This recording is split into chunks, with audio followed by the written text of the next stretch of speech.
Bapak Ibu guru karyawan peserta Kombel SMA Negeri 3 Purwokerto. Sebelumnya marilah kita panjatkan syukur kita kehadirat Tuhan Yang Maha Esa atas limpahan rahmat dan hidayahnya kita masih bisa berkumpul, diberikan kesehatan, keselamatan dalam acara Kombel dengan materi budaya positif di sekolah dengan pemateri Ibu Retno Yuni Hendrawati. Sebelum acara kita mulai, izinkan saya memperkenalkan diri saya melalui sebuah pantun Belilipan ke Karangmiri. Perkenalkan, saya Steven untuk memandu acara pada siang hari ini. Adapun susunan acara pada pagi hari ini adalah pembukaan, yang kedua menyanyikan lagu Indonesia Raya, yang ketiga doa dan 4 sambutan, yang kelima pemaparan materi, keenam tanya jawab, dan diakhiri dengan penutup.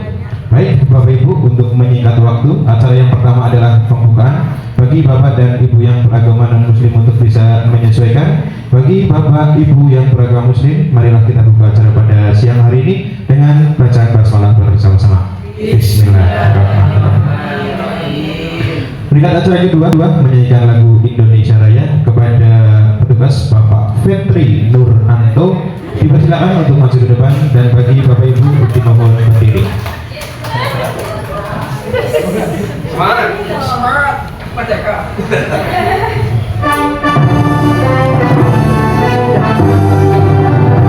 Indonesia airku, airku padaku, di sana aku berdiri, jadi mandu ibu. Indonesia bangsaku, bangsa dan tanah airku, marilah kita berseru, Indonesia bersatu. Hiduplah tanahku, hiduplah negeriku, bangsaku, rakyatku semuanya. Bangunlah jiwanya, bangunlah badannya untuk Indonesia Raya. Indonesia Raya, merdeka, merdeka, tanahku, negeriku yang ku cinta. Indonesia Raya, merdeka, merdeka, hiduplah Indonesia Raya. Indonesia Raya, merdeka, merdeka, tanahku, negeriku yang ku cinta. Indonesia Raya, merdeka, merdeka, hiduplah Indonesia Raya. Terima kasih. Hadirin dipersilakan duduk kembali. Terima kasih kami sampaikan kepada Bapak Fetri Nuranto. Acara yang selanjutnya adalah doa. Doa akan dibawakan oleh Bapak Syawruddin Arif Aprianto, SPI. Kepadanya kami persilakan.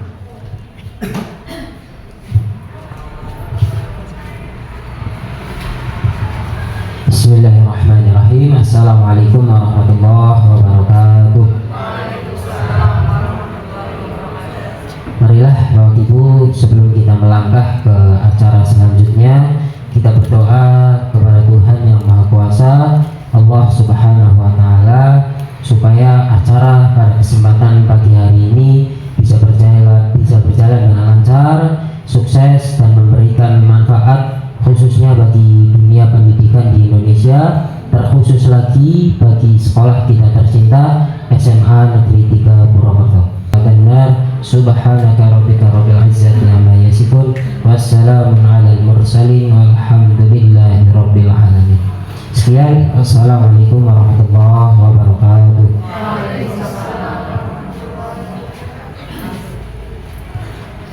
Terima kasih kami sampaikan kepada Pak Syawal. Acara selanjutnya yaitu sambutan. Sambutan akan disampaikan oleh Ibu Putut. Kepadanya kami silakan. Bismillahirrahmanirrahim. Assalamualaikum warahmatullahi wabarakatuh. Waalaikumsalam. Bapak Ibu yang saya hormati, marilah yang pertama kita tentu saja mengucapkan puji syukur kehadirat Allah Subhanahu wa Ta'ala, karena pada kesempatan hari ini kita masih dipertemukan dalam keadaan sehat dan tentu saja dalam acara yang sangat baik untuk kita semua belajar bersama dalam komunitas belajar. Dan untuk Pak Joko masih ada acara NKKS, ya, ada rapat NKKS, jadi saya yang mewakili, jadi mohon izin. Pesan dari Pak Joko untuk kegiatan Kombel ini diikuti sebaik-baiknya dari awal sampai akhir. Itu saja dari saya. Saya cukupkan sekian, mohon maaf apabila ada tutur kata saya yang kurang berkenan. Sekian dari saya. Wassalamualaikum warahmatullahi wabarakatuh. Terima kasih.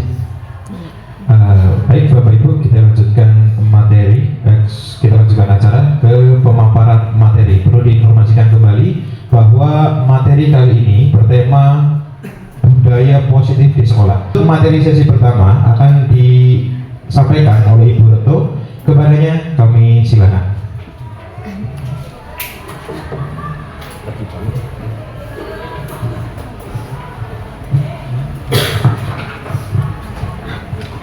Terima kasih. Assalamualaikum warahmatullahi wabarakatuh. Sebelum masuk ke materi, briefing sebentar nih Bapak Ibu, biar tidak terlalu ngantuk ya. Nanti kalau saya bilang panjang, Bapak Ibu bilang pendek, dikebalikan. Kalau saya bilang pendek, bukan saya bilang sesuatu yang pendek, Bapak Ibu bilang panjang, tapi tangannya sesuai dengan hewan tersebut. Nanti saya pakai hewan ya, misalnya ular kan pendek nih, berarti Bapak Ibu bilang panjang tapi tangannya pendek. Begitu sebaliknya, sebentar saja nih. Berdiri boleh lah, ya seruan sedikit ya. Ya semangat, oke, siap-siap nih Bapak Ibu. Saya sebutkan nama hewannya. Oke. Kebalikannya jangan lupa ya. Konsentrasi. Cacing. Ada yang masih belum fokus. Kembali. Jadi tangannya sesuai hewannya, sebentuk hewannya, tapi perkataannya ulangi lagi nih. Cacing darat dia bilang. Oke. Susah Pak, susah. Ular. Ada yang salah nggak? Sudah fokus ya? Ada yang panjang. Oh Pak, kita masih salah ini. Ulangi lagi nih. Panjang.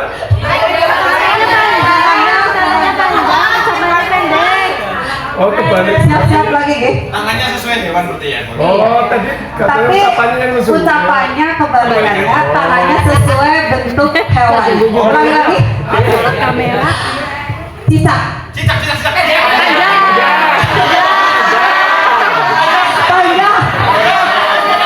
Panjang. Ayo pendek. Satu lagi ya. Satu lagi. Kebalikannya jangan lupa ucapannya, tangannya sesuai hewannya. Buaya. Aduh, buaya.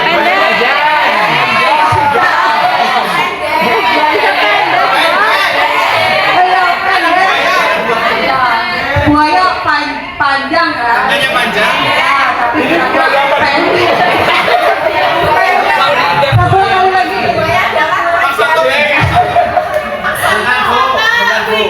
Buaya darat itu memang panjang. Ya, oke, satu kali lagi ya. Satu kali lagi. Ular. Ya. Tepuk tangan buat kita semua. Sudah terakhir sudah betul semua ini. Inilah sebenarnya sulit kita mengubah paradigma sebenarnya ya. Langsung saja nih Bapak Ibu. Ini saya di sini untuk mendiseminasikan budaya positif salah satu tugas dari aksi nyata saya sebagai CGP di angkatan 11.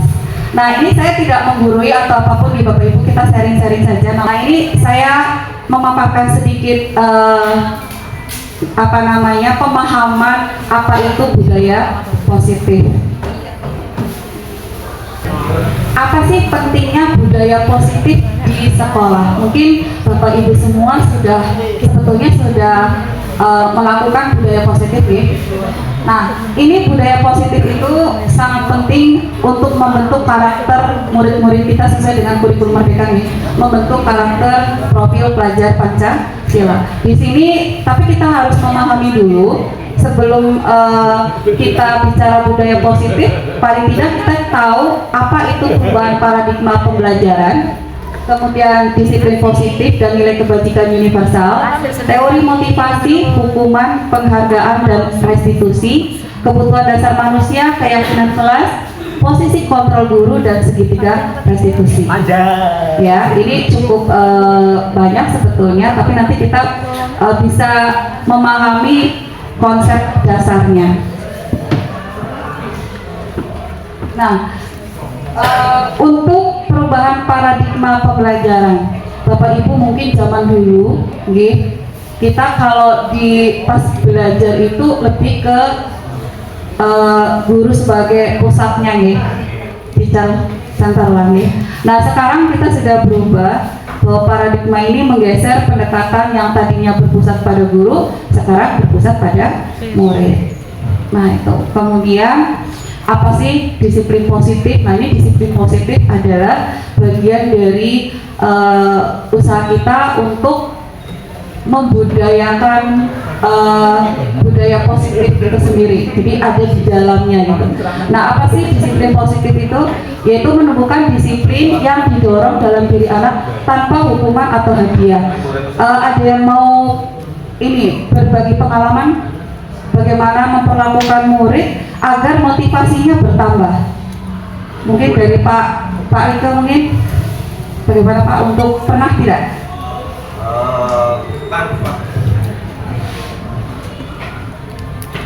Nyun sewu, ini saya cerita kalau lagi KBM bukan sedang menertibkan siswa, karena memang berbeda. Jangan bisa cek ketika saya sedang menertibkan siswa dan sedang KBM di kelas, karena sejauh saya mengajar, seingat saya itu belum pernah memarahi siswa yang tidak bisa matematika atau melanggar aturan belajar matematika di kelas. Dengan bisa cek ke siswa-siswanya. Untuk motivasinya itu, yang pertama kan terkadang kita itu mengajarkan suatu bidang ilmu, misalnya saya matematika atau fisika, kimia, kita itu terkadang lupa menyampaikan apa pentingnya mapel tersebut di masa depan atau di masa kini begitu. Jadi saya sering sekali menggambarkan besok kamu itu akan menjadi sosok-sosok yang harus terjun ke masyarakat. Maka ilmu-ilmu di bidang bahasa Inggris, bahasa Indonesia dan sebagainya itu diperlukan untuk bekal itu. Terkadang juga saya saya nggak bisa ice breaking seperti Bu Retno, Bu Dwi yang mungkin nari-nari begitu di kelas, nyanyi-nyanyi. Kayaknya saya bukan cowok tipe yang begitu. Jadi saya ice breakingnya itu ketika beberapa pertemuan, misalnya 5 pertemuan membahas tentang matematika, biasanya saya sisipi dengan cerita motivasi. Biasanya begitu. Jadi saya memotivasinya melalui cerita motivasi, baik dari pengalaman saya atau pengalaman orang lain, dan alhamdulillah itu sangat menumbuhkan motivasi belajar buat siswa. Begitu. Kasih aplausnya buat Pak Rika. Oke, terima kasih Pak. Ini jadi bagaimana kita menanamkan motivasi kepada anak tanpa memberikan hukuman ataupun penghargaan. Jadi motivasi intern yang muncul begitu. Ini yang diharapkan. Kemudian selanjutnya Bapak Ibu, kita yang tadi kita inginkan dari anak itu adalah anak memiliki karakter yang baik nih, sesuai dengan profil pelajar Pancasila. Dan di sini nilai-nilai kebajikan itu bagaimana bisa muncul dan menjadi budaya bagi anak-anak kita gitu. Nah, nilai kebajikan yang menjadi landasan perilaku anak-anak kita misalnya berupa tanggung jawab, bagaimana anak-anak ini bertanggung jawab sebagai seorang pelajar, kemudian mereka bersikap jujur, bersyukur, berprinsip, integritas, juga mereka saling sayang menyayangi sesama teman, tidak ada bullying, itu yang kita harapkan gitu, dan berkomitmen, percaya diri, sabar dan sebagainya. Jadi nilai-nilai kebajikan universal ini diharapkan nanti tumbuh pada diri anak-anak kita begitu. Selanjutnya kita juga harus tahu teori dari motivasi nih Bapak Ibu. Mungkin Bapak Ibu sendiri kan, kita semua kan kerja nih, pasti punya motivasi. Nah ini yang paling basic berangkat sendiri tuh biasanya di sini Pak Anton sama Bu Dewi. Motivasinya kira-kira apa ya Bu? Saya boleh sharing gitu kan? Di sini ada 3 motivasi. Nah ini motivasi Ibu Dewi apa kira-kira ya? Datang gasik banget biasanya nih. Sebetulnya saya berangkat gasik itu karena di rumah sudah nggak ada. Iya, karena cuma ngurusin dirinya sendiri saja. Oh, yang ini menghindari. Ya, yang ketiga ya, apa ya itu? Menghargai diri sendiri. Belum jadi orang. Iya, ya kayaknya lebih dekat ke yang nomor 3 berarti. Dewi, nah ini Bapak Ibu, jadi sebetulnya orang itu melakukan suatu tindakan kan ada motivasi nih. Nah anak-anak itu juga pasti berperilaku juga pasti karena ada motivasi. Nah motivasi yang pertama itu sebetulnya kurang diharapkan nih, karena anak-anak datang ke sekolah mungkin karena takut dihukum orang tuanya kalau nggak berangkat begitu nih. Kemudian kedua, mungkin kalau berangkat dapat uang saku kan, dapat penghargaan gitu ya, dapat uang saku, dipuji gitu ya. Kemudian yang ketiga, ini yang paling diharapkan adalah menjadi orang yang mereka inginkan dan menghargai diri mereka sendiri dengan nilai-nilai yang mereka percaya bahwa saya itu datang ke sekolah untuk mencari ilmu kayak gitu. Jadi tidak mengharapkan pujian ataupun penghargaan atau takut dihukum begitu.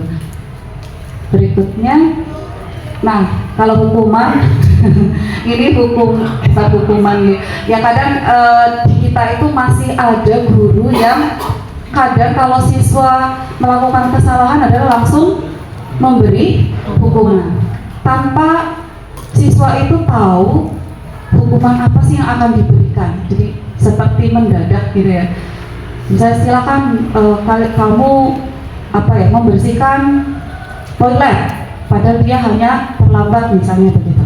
Nah ini sebetulnya bentuk hukuman. Nah ini jadi hukuman itu bersifat tidak terencana atau tiba-tiba. Pernah kamu boten Bapak Ibu? Boten, alhamdulillah dia sama tiga nggak ada yang menghukum anak nih. Tapi mungkin pakainya kita konsekuensi nih, karena anak sudah tahu. Nah yang ingin saya sampaikan di sini, penghargaan pun ternyata tidak bagus gitu. Bapak Ibu pernah memberi penghargaan kepada anak saat pembelajaran? Saya sendiri pernah. Siapa yang mau, Bapak Ibu yang mau menceritakan? Bu Putut. Terima kasih Bu Retno. Selama ini saya ngajar sering sekali memberikan reward ke anak, apakah itu berupa ucapan atau bahkan tambahan nilai. Tapi kalau misalkan begini, bukan berarti saya langsung memberikan reward begitu saja nih. Artinya dalam KBM misalkan ada siapa yang mau maju kayak gitu, itu yang diberi reward. Tapi kalau saya tidak menyampaikan yang maju tidak diberi reward, itu kok yang maju sedikit. Tapi begitu saya nanti rewardnya 2, 3 begitu, itu langsung ada maju. Nah ini mungkin nanti bisa kita saling sharing lah bagaimana sebaiknya. Ternyata ini tidak baik, berarti artinya dia motivasinya karena mengejar yang tadi yang satu yang satu itu. Iya, terima kasih. Terima kasih Bu Putut. Ini Bu Putut mungkin sering memberikan reward, saya juga pernah, karena biar anak-anak termotivasi. Tapi setelah saya belajar budaya positif ini, Alfikon mengatakan bahwa penghargaan itu justru bisa mematikan kreativitas anak gitu. Dan kemudian coba kita bayangkan kalau misalnya kita jadi murid nih Bapak Ibu, kadang-kadang kita selalu memberikan penghargaan kepada anak yang paling aktif nih, memberi pujian. Bagaimana dengan anak-anak yang tidak pernah diberi pujian, rasanya gimana? Atau Bapak Ibu sendiri pernah mengalami? Misalnya Bapak Kepala Sekolah atau atasan kita memuji satu orang, ya, perasaan yang tidak dipuji bagaimana? Pernah Bapak Ibu mengalami? Pernah atau tidak mungkin? Kan kadang seperti itu. Atau orang tua aja. Kita saja di rumah nih, punya anak yang satu selalu dipuji, yang satu selalu dipuji, yang satu tidak. Ini gimana yang tidak dipuji kira-kira? Mungkin Pak Sawal, bagaimana perasaan anak-anak yang tidak dipuji baik oleh gurunya maupun di rumah oleh orang tuanya? Karena mungkin bagi orang tuanya ini anak tidak ada yang bisa dibanggakan gitu misalnya gitu. Misalnya ini perasaan anak kira-kira gimana Pak? Terima kasih Bu Retno. Yang pertama akan muncul sifat minder atau ketidakpercaya dirian. Ketika anak mau mengungkapkan sesuatu atau bertindak sesuatu yang dia itu sudah terfikirkan berdasarkan kreativitasnya, inovatifnya, tapi dia tidak berani untuk mengungkapkannya karena kejadian sebelumnya yang tidak dihargai atau tidak diberi pujian. Akhirnya dia memilih untuk memendam saja apa yang ada di kepalanya, apa yang mau diucapkannya. Akhirnya anak tersebut menjadi pasif dan kurang percaya diri. Mungkin itu menurut. Terima kasih Pak Sawal. Ini agak sedikit ada yang menganggap bahwa motivasi atau penghargaan itu memang penting untuk anak.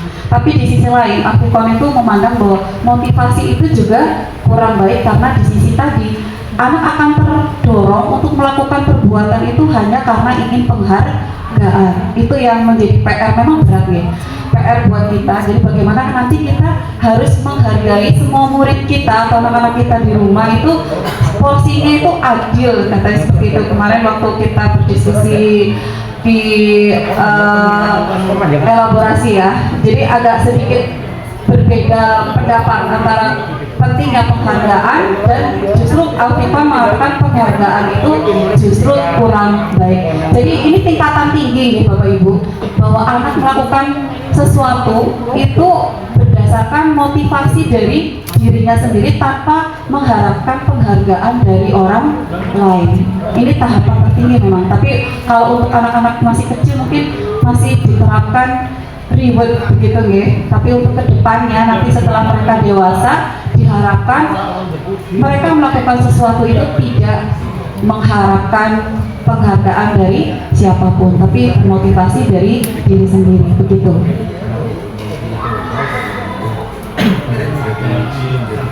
Kemudian ini ada kata-kata restitusi. Sebetulnya apa sih restitusi itu?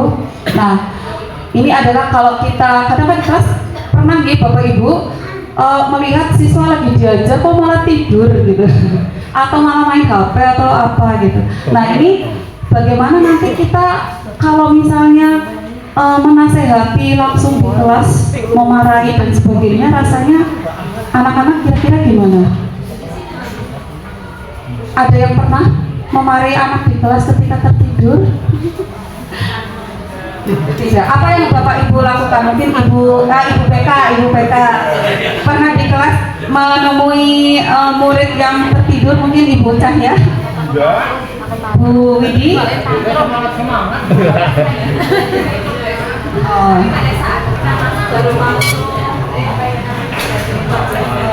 Ada Bapak Ibu yang pernah mengalami berbagi cerita, sharing apa yang dilakukan oleh Bapak Ibu guru ketika murid kita tidur atau main handphone kan sering nih. Nah, yang dilakukan Ibu Heltiana seperti apa menurut saya? Ya, kebetulan saya kalau menemukan anak yang tidur di kelas, bukan saya yang membangunkan karena takut loh, anaknya malu apa takut. Biasanya saya suruh temannya, mas itu dibangunin gitu. Terus saya pura-pura nggak lihat gitu. Terima kasih Bu Elviana, itu salah satu yang mungkin bisa dilakukan sehingga anak tidak merasa malu di depan teman-temannya begitu. Jadi kita harus melakukan restitusi, nanti di belakang ada cara-cara restitusi yang baik. Berikutnya, sebetulnya kenapa sih anak-anak kita kok kadang melakukan perbuatan-perbuatan yang melanggar aturan dan sebagainya nih? Sebetulnya yang perlu kita ketahui adalah Bapak Ibu, ini kebutuhan dasar manusianya apakah sudah terpenuhi atau belum. Mereka itu masih gitu. Ini karena ternyata mereka itu ada kebutuhan dasarnya yang belum terpenuhi. Misalnya mereka itu kurang kasih sayang di rumahnya gitu nih. Mungkin pernah nih Bapak Ibu mendapati siswa seperti ini, atau mereka butuh kesenangan, merasa tertekan kan, jadi akhirnya bikin sesuatu yang bikin dia senang gitu. Kemudian kebebasan dan penguasaan. Ada yang mau bercerita lagi? Mungkin kayak kemarin juga ternyata ada anak saya itu kenapa dia suka tidur di kelas, memang ada ya. Ternyata kebutuhan yang dia itu merasa merasa mengantuk sekali karena malamnya itu sering main games ya. Nah itu kan sebuah masalah sebetulnya. Apa sih kebutuhan dasar yang mereka inginkan gitu? Sebetulnya mungkin mereka ingin tidak suka sekolah gitu. Pernah saya tanyakan, tidak ingin sekolah sebetulnya, nggak senang kalau sekolah itu, berarti mereka butuh kebebasan seperti itu, pengen bebas gitu dari kewajiban dia sebagai pelajar gitu. Mungkin salah satu contohnya seperti itu. Kemudian ini ada contoh kasus nih yang tadi saya ceritakan.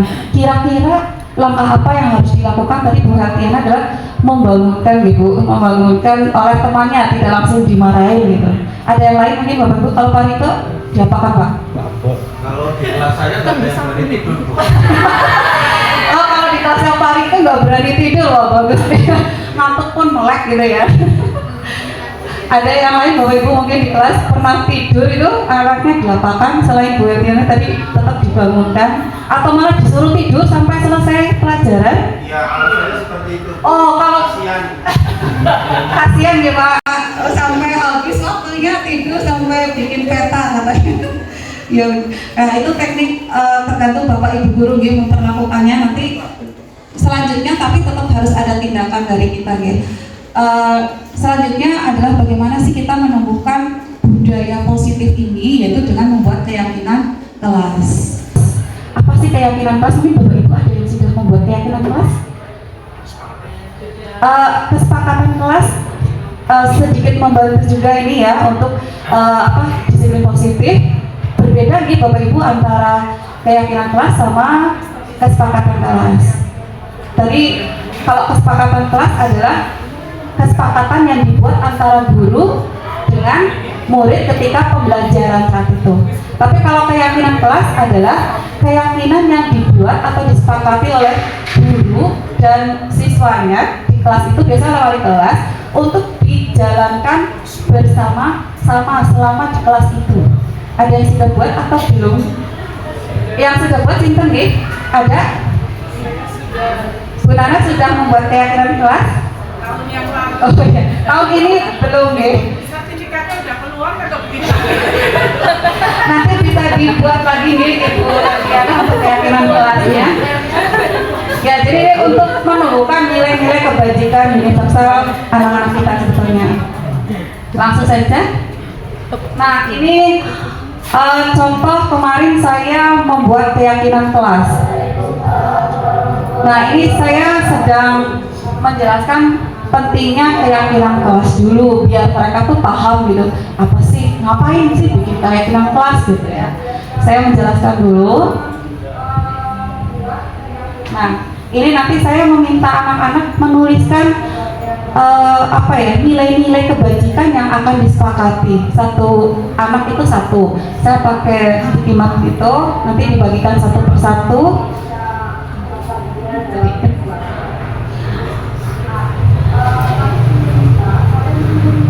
saya minta untuk dibagikan.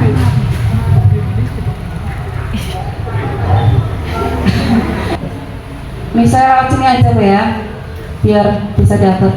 Nah ini setelah dibagikan, kemudian siswa itu menuliskan kemudian menempel.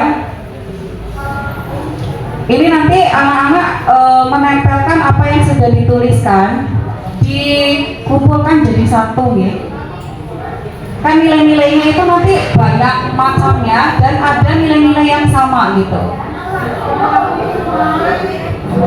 Nah ini anak-anak mengumpulkan nilai-nilai yang mereka harapkan di kelasnya.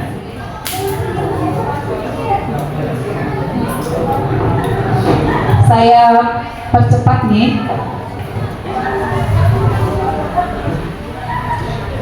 Ini setelah terkumpul, nanti digabung-gabungkan nilai yang sama. Nilai yang sama kan kadang anak nulis sama ya dengan temannya atau satu nilai sebetulnya, digabungkan sehingga lebih sederhana. Nanti dibantu anak-anak. Nah ini saya percepat lagi ini. Kemudian kita sepakati dari nilai-nilai yang ini.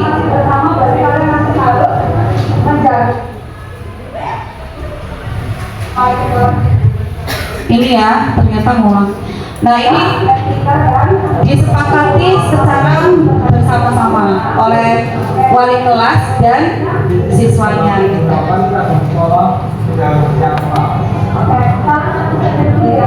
Berarti kita akan ya disiplin dalam memakai seragam. Sepakat? Ini setiap nilai yang sudah terkumpul, yang sudah lebih sederhana, kita ucapkan ulang dan meminta anak-anak menyepakati gitu. Sehingga betul-betul dari dalam diri mereka sendiri bahwa akan melaksanakan keyakinan tersebut Bapak Ibu. Ini setiap wali kelas sebetulnya bisa menerapkan ini untuk anak-anak biar tumbuh nilai-nilai kebajikan di dalam diri mereka gitu. Kemudian setelah selesai nanti kita bisa mencetak dari nilai yang sudah terkumpul tadi. Di sini saya ada 7 nilai kebajikan yang akan disepakati oleh siswa. Kemudian dicetak, ditempel di kelas ini biar mereka selalu ingat gitu kesepakatan itu gitu. Memiliki nilai udah Bapak Ibu mungkin jelas penjelasan membuat keyakinan kelasnya. Bagaimana? Ada yang mau ditanyakan dulu mungkin? Monggo Bu Nur. Dalam membuat keyakinan kelas, terutama untuk yang nilai-nilai kebajikan ya, itu kalau bisa nilai kebajikan itu meliputi semua kebajikan yang kebutuhan dasar tadi. Saya sering kemarin saya ngajar itu anak kok karena saya mengajarnya itu istirahatnya itu saya 1 jam sebelum istirahat dan 1 jam setelah istirahat, maka saya labaskan gitu. Ternyata kok ada ketika kelas lain itu istirahat, ada terdengar kata-kata yang tidak pantas di sekolah. Nah, saya kepenginnya itu mereka sepakati dalam keyakinan kelas itu, sehingga nilai-nilai itu meliputi semuanya ada, dan nanti dari unsur-unsur yang pokok-pokok itu setiap kelas sudah mendapatkan. Jadi ada kita memberi batas-batas nilai-nilai mana yang disepakati gitu. Oke, Ibu Nur, maksudnya yang tadi kata-kata yang kurang pantas mungkin nanti bisa dibuat di keyakinan kelasnya masing-masing. Tidak berkata yang baik dan sopan, misalnya begitu seperti itu Bapak Ibu. Mungkin di peraturan sekolah juga mungkin ada. Jadi sebetulnya keyakinan kelas itu bisa bisa mengadopsi dari peraturan sekolah, tapi disepakati ya tata tertib sekolah nanti disepakati secara bersama, tapi diflurkan bersama siswa begitu, sehingga nanti motivasi yang tumbuh itu adalah motivasi intrinsipnya begitu. Oke, Bapak Ibu. Terima kasih Bu Nur. Berikutnya ini posisi kontrol guru sedikit lagi ya. 5 posisi kontrol guru nih. Mungkin ada yang posisinya pernah menjadi penghukum. Pernah atau ada yang pernah gitu? Pernah lah yang gitu, kadang spontan kadang menghukum siswa gitu. Kemudian ada yang posisi sebagai pembuat merasa bersalah. Kayak apa sih membuat merasa bersalah? Ada Bapak Ibu yang kadang kan kita begini, ya Allah, ibu kok rasanya ini ya langsung teman kok koyong ini gitu, itu sebetulnya sudah membuat anak merasa bersalah gitu, merasa tidak berharga. Pernah gitu? Pernah ngomong betul? Ibu-ibu kepada putra-putranya di rumah mungkin pernah? Pernah, saya juga pernah, saking keselnya gitu, kok ini gitu, ngangsa gitu ya, sedih, kamu kok kayak gini sih, itu sudah membuat anak merasa bersalah Bapak Ibu. Ternyata gitu ya, ternyata saya salah melakukan itu, dan itu akan membuat anak merasa tidak berharga. Ternyata seperti itu, mungkin karena kita juga belum memahami ilmu psikologi ya. Jadi kadang-kadang spontanitas gitu. Ternyata itu jangan dilakukan nih Bapak Ibu, karena itu sangat membuat anak merasa tidak berharga begitu. Nanti insya Allah tidak akan melakukan lagi. Ya, berikutnya tadi sebagai teman. Nah ini Pak Anto mungkin posisi sebagai teman, bagaimana rasanya? Sepertinya saya melihat beliau itu kan sangat dekat dengan anak-anak ya. Nah ini posisinya lebih ke teman nggak Pak? Pernah dampak dari posisi guru memposisikan sebagai teman? Ada yang merasa ada ini perasaannya gimana? Ini katanya sampai muridnya minta diantar pulang gitu. Saking dekatnya ya. Nah ini Bapak Ibu, sebetulnya kita sebagai guru itu posisi sebagai teman bisa, tapi kita harus menjaga marwah kita sebagai guru. Jadi jangan sampai terlalu dekat, apalagi ini bapak-bapak dengan siswinya gitu ya. Misalnya gitu. Ya nanti Pak Yongki. Kalau Ibu Guru enggak, Pak? Iya Bu Ibu, ini ternyata kita kalau memposisikan sebagai teman ya kadang melunjak itu ya, nah gitu ya, siswa itu kadang minta lebih gitu. Nanti kalau pas bapak lo gitu loh gitu ya, bahaya juga ini ya. Nah yang paling bagus adalah sebagai pemantau dan manajer. Jadi pemantau itu hanya sebatas memantau saja. Nah kamu sih ingat nggak peraturan sekolah kita, atau ingat kesepakatan kelas kita gitu, diingatkan bukan. Tapi posisi teman juga diperlukan, tapi ya tadi tidak terlalu dekat gitu. Yang paling bagus adalah pemantau dan manajer. Kalau manajer bedanya apa sih Bu? Misalnya gitu ya, sebagai manajer seperti ini Bapak Ibu.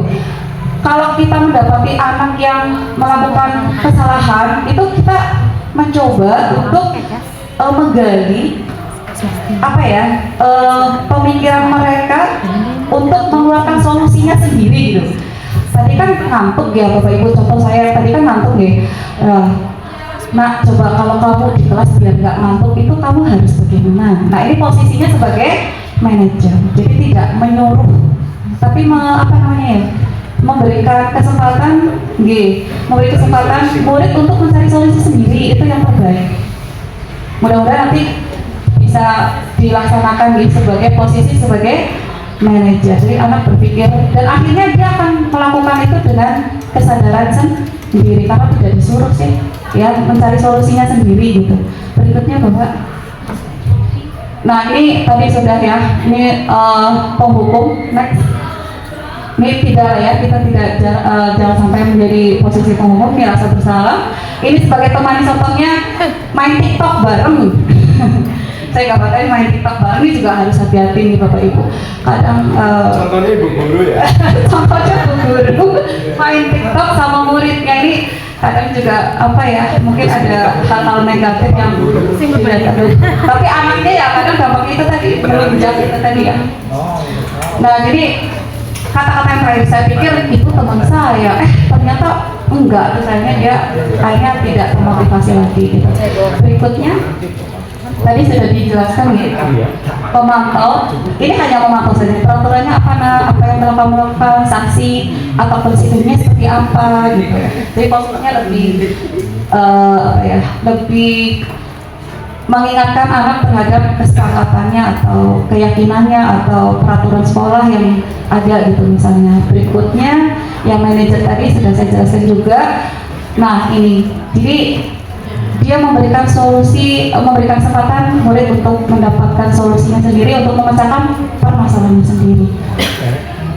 Begitu Bapak Ibu, ada yang mau sharing mungkin pernah posisinya sebagai apa begitu? Posisi yang paling banyak dilakukan oleh Bapak Ibu mungkin sebagai nopo gitu. Pak Rika sebagai apa Pak Rika? Kalau menurut saya manajer ya, semoga nggak apa namanya kepedean ya. Tapi saya pernah menjalani itu semuanya. Sebagai penghukum ya pernah begitu apa namanya terkadang menggugah hatinya biar dia merasa bersalah ya pernah begitu. Sebagai teman ya pernah begitu. Tapi lebih sering menurut saya sebagai manajer begitu. Bagus sekali ya Pak Rika sebagai manajer. Mengapa Bapak Ibu semua juga posisi sebagai manajernya. Berikutnya ini contoh kasus saja ya, ini masalah anak yang terlambat menggunakan sepatu yang harusnya hitam, dia pakai sepatu apa ya, coklat atau putih ya, ini coklat ya. Kira-kira Pak Rika kalau tarik lagi ya, siapa ya yang kesiswaan? Pak Yongki ini tanya Pak Yongki ya. Kira-kira dari kasus itu Pak Yongki itu menghadapi siswa itu pertanyaan apa yang akan dilontarkan? Wanitanya perempuan. Sabrina. Baca dulu Bu. Ya mau silakan. Jadi Sabrina bawa terus. Langsung pakai sepatu coklat harusnya hitam. Nanti nggak mandi. Dia enggak tahu kan. Gimana Pak? Gimana cerita Bu? Ceritanya ini Sabrina itu kan baru bangun ya, terburu-buru ke sekolah. Ini pertanyaan Pak Cowok mandi apa tidak? Saya nggak dijelaskan di situ. Dia langsung pakai baju seragam, tapi sepatunya salah gitu, harusnya hitam. Dia pakai sepatu coklat. Nah, sampai di sekolah ini kan otomatis apa ya, ada kesiswaan kan biasanya ya. Nah ini Pak Yogi sebagai staf kesiswaan bagaimana yang seharusnya gitu. Tetap dihukum Bu. Itu persiapannya tidak maksimal. Misalkan itu kan harus dipersiapkan esok apa namanya sebelumnya kan gitu. Jadi apapun itu karena kita nggak boleh apa namanya standar 2 gitu ya. Jadi peraturan tetap peraturan gitu. Kalau alasannya karena terburu-buru kan alokasi waktunya atau kedisiplinan apa ya dalam apa membagi waktunya yang kurang gitu. Jadi apa kalau saya tetap saya hukum dan hukumannya harus yang kira-kira tidak lunak gitu. Kalau sekarang kan hukumannya terlalu lunak sebenarnya. Jadi kan kita kan Orang yang mau dikasih yang keras. iya jadi sebenarnya kan kalau saya sendiri gitu, kalau hukumannya lunak itu siswa yang nggak jerah gitu. Karena kita hidup kan mengetahui batas sih. Kita pulang jam 9 ditempiling terus diturunkan lagi, pulangnya jadi jam 8 kalau cuma dimarahin. Nah itu seperti itu. Jadi kalau saya terkait kasus tersebut tetap saya hukum sesuai dengan aturan yang berlaku. Jadi tidak ada toleransi kalau tadi karena alasannya cuma terburu-buru gitu. Begitu Bruno. Kasih aplausnya dulu buat Pak Yongki. Terima kasih Pak Yongki. Pak Yongki posisinya nanti ini berarti sebagai sebagian apa nggih? Sebagian apa? Posisi kontrolnya, tadi kan ada 5. Penghukum. Berarti posisi sebagai penghukum. Oke. Selanjutnya, nah ini bagaimana sih seharusnya kita menangani anak-anak yang melakukan pelanggaran peraturan sekolah? Ya, posisi sebagai penghukum itu bukan solusi yang terbaik. Ya, ini secara teori ya. Teori itu kan biasanya sudah diujikan gitu nih. Nah, di sini seharusnya kita melakukan segitiga restitusi. Mungkin waktu di awal karena sudah ada peraturan dari sekolah kemudian dia melanggar, konsekuensinya apa? Mungkin sudah ada di peraturan ya tetap ditegakkan ya. Tapi setelah itu, maksudnya tidak langsung dihukum di situ. Sebaiknya adalah kita melakukan 3 tahapan dari restitusi. Yang pertama, anak itu dipanggil dulu, Pak. Nih, kamu kok pakai sepatu putih? Ya, nggak langsung dihukum, Pak, tapi dipanggil dulu gitu. Nih, contohnya Pak itu pakai sepatu putih misalnya, Pak. Nih, dipanggil dulu ke ruangan yang tertutup lah. Di BK kan ada nih, dipanggil di situ. Nanti bisa ditanyakan hal-hal yang apa sih yang menyebabkan kamu kok terlambat misalnya. Terus kenapa kok kamu pakai sepatu putih? Alasannya apa? Misalnya begitu, Pak.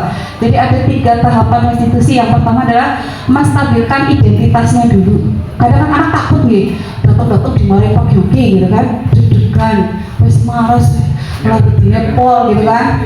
Terus dia merasa malu juga kan kalau langsung dimarahin di situ gitu kan. Teman-temannya juga mungkin melihatnya gitu.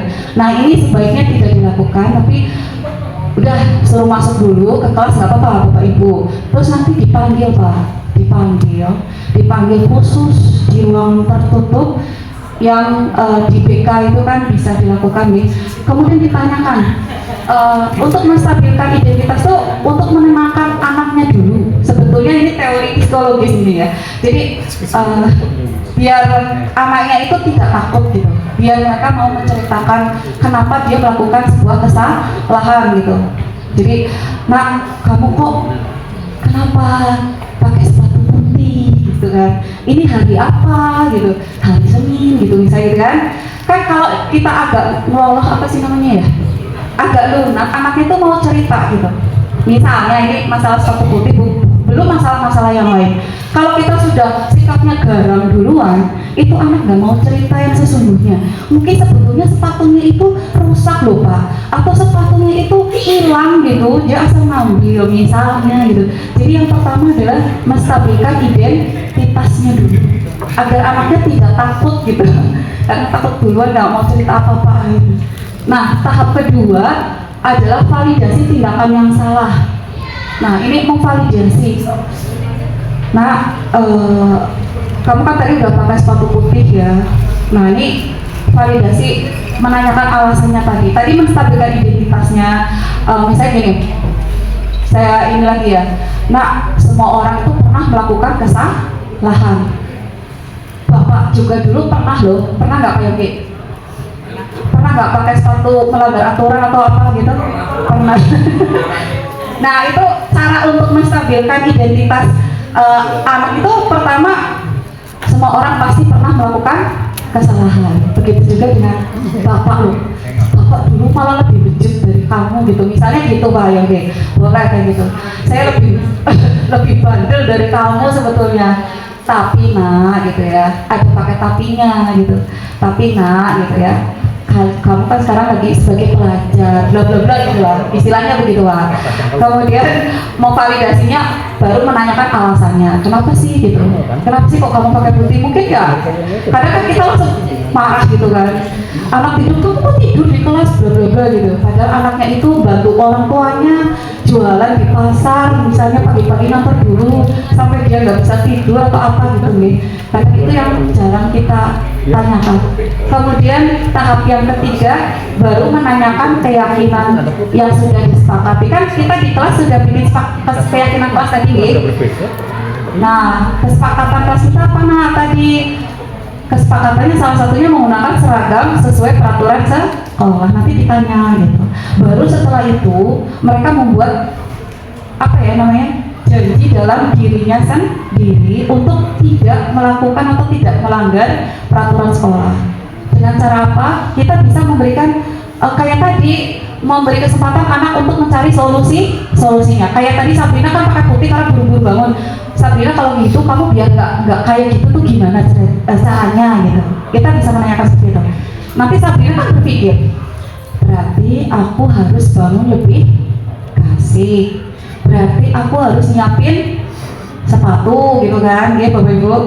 Nah, sebetulnya cara-cara seperti itu yang diharapkan di dalam menumbuhkan budaya positif ini. Jadi nanti semoga tidak ada lagi yang mungkin dari kesiswaan mungkin bisa kesiswaan atau BK ini kan sudah sering praktek nih. Kalau BK kan halus banget ini. Kalau BK insya Allah sudah sesuai nih Bu Cahya sama Bu Widi ini kan biasanya sudah melakukan seketika restitusi nih. Cuma Bapak kayak saya, mungkin Bapak Ibu guru yang lain kadang lupa gitu.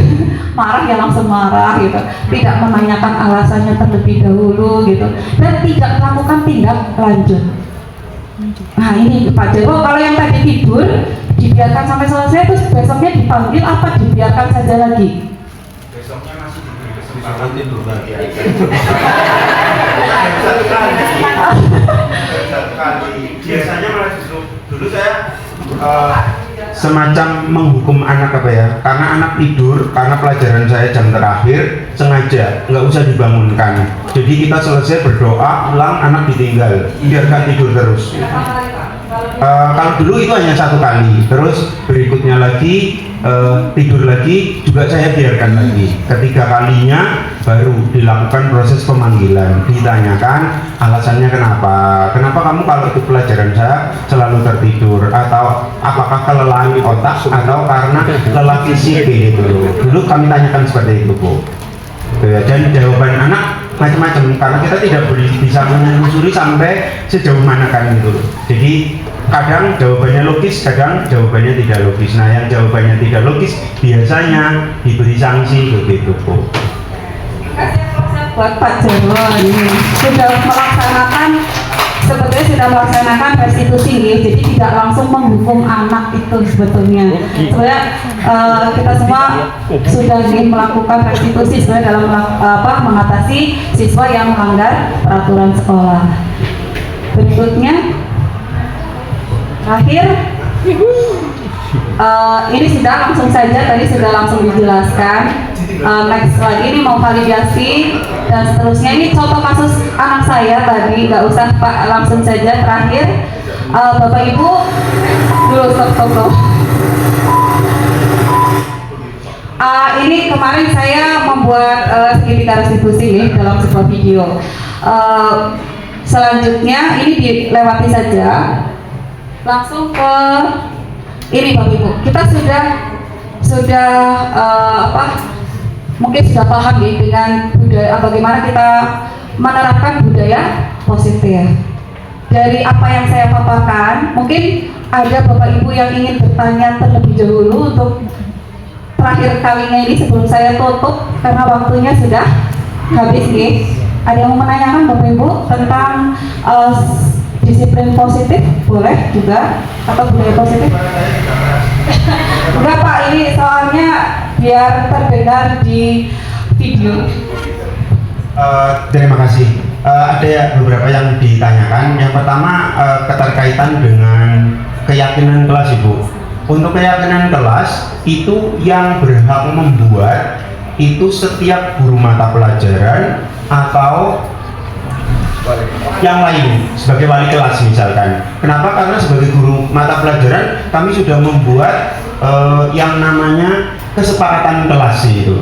Nah, kesepakatan kelas kalau dilihat tadi isinya pasti siswa ketika disuruh membuat keyakinan kelas juga ada salah satu dari apa yang sudah kita buat kesepakatan dengan siswa. Terima kasih.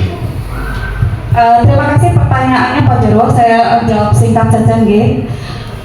Seperti konsep tadi yang sudah saya jelaskan, perbedaan antara keyakinan kelas dan kesepakatan kelas. Kalau kesepakatan kelas itu kesepakatan antara guru dan muridnya. Mungkin hampir semua guru itu membuat kesepakatan kelas nih, dan murid mungkin kesepakatannya banyak banget sampai pusing gitu ya. Semua guru beda misalnya gitu. Strateginya ketika membuat kesepakatan kelas itu mohon Bapak Ibu nanti menanyakan dulu, ada guru yang sudah membuat kesepakatan kelas belum? sudah Bu, apa saja nanti tinggal disesuaikan gitu. Tapi nggak apa-apa Bapak Ibu, nanti kan anak juga ingat juga kesepakatan antara guru A, guru B kan kurang lebih sama, ada sedikit berbedanya di mana mungkin diingatkan lagi ketika pembelajaran. Jadi kesepakatan kelas sebetulnya berlangsung ketika pembelajaran saja. Itu selalu dibuat kesepakatan baru. Beda dengan keyakinan kelas. Begitu Pak. Jadi kesepakatan itu ketika kita melakukan pembelajaran hari ini, besoknya bisa beda lagi gitu. Keyakinan kelas itu keyakinan yang dibuat oleh wali kelas bersama murid-murid bersama wali kelas, disepakati dan dijalankan secara terus-menerus sebagai nilai-nilai kebajikan universal yang diterapkan di kelas tersebut. Itu. Jadi kesepakatan itu kan di awal pembelajaran kayak gitu. Itu bisa dipahami nih Bapak. Oke, terima kasih. Terima kasih Bapak Ibu semuanya. Kita kasih aplaus buat kita semuanya.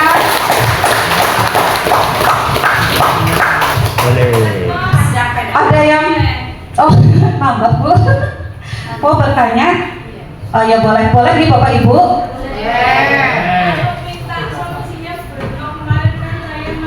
Kelas olahraga agak siang. Terus ada 2 anak tidur. Yang lainnya fokus ke pembelajaran tapi 2 anak tidur. Terus saya deketin. Terus saya elus-elus gini. Bangun. Ini aja. Dan terus saya sudah tak elus gini, bangun. Tidak bangun. Terus akhirnya kan mulai sini.